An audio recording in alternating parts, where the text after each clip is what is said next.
Baik, ini belakangan ini ada sebuah suara pelbagai tuntutan soal bahasa, ada yang nak tekankan bahasa Inggeris, ada yang pengiktirafan UEC. Saya jelaskan begini, ini Malaysia, bahasa Melayu, bahasa resmi, dan kita harus ada siapapun dalam percubaan mereka untuk membawa mesej satu bahasa, mesti ingat bahawa bahasa rasmi, bahasa Melayu harus diangkat sebagai bahasa ilmu yang dikuasai oleh semua rakyat Malaysia. Yang itu kita noktahkan, jelaskan. Kalau ini dah jelas, nak bangkitkan soal keperluan peningkatan penggunaan bahasa Inggeris, saya setuju. Tapi bahasa Melayu, bahasa bidang teknologi baru, bahasa untuk AI, bahasa untuk bahasa ilmu, itu mesti dimantapkan. Dan penguasaan bahasa itu harus baik di kalangan semua rakyat, semua aliran.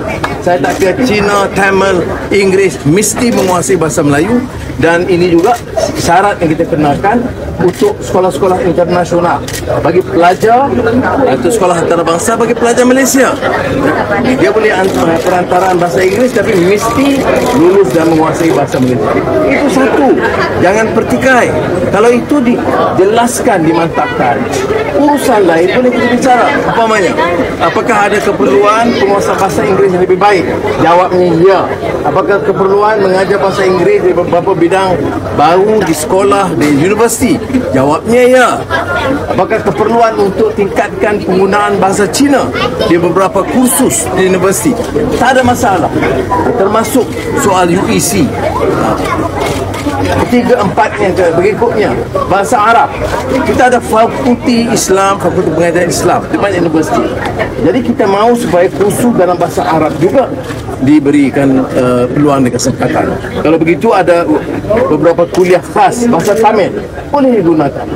Tetapi bila naratif atau wacana itu menjurus kepada satu bahasa, satu kaum dan meninggalkan perbincangan soal bahasa utama negara kita, ini yang jadi masalah. Jadi saya ingin mengingatkan mana-mana kaum, parti mau kemukakan, dia tidak ada masalah. Tapi mesti ingat, sebagai rakyat yang mematuhi prinsip perlembagaan, faham harus mula dengan menegaskan keutamaan penguasaan bahasa Melayu.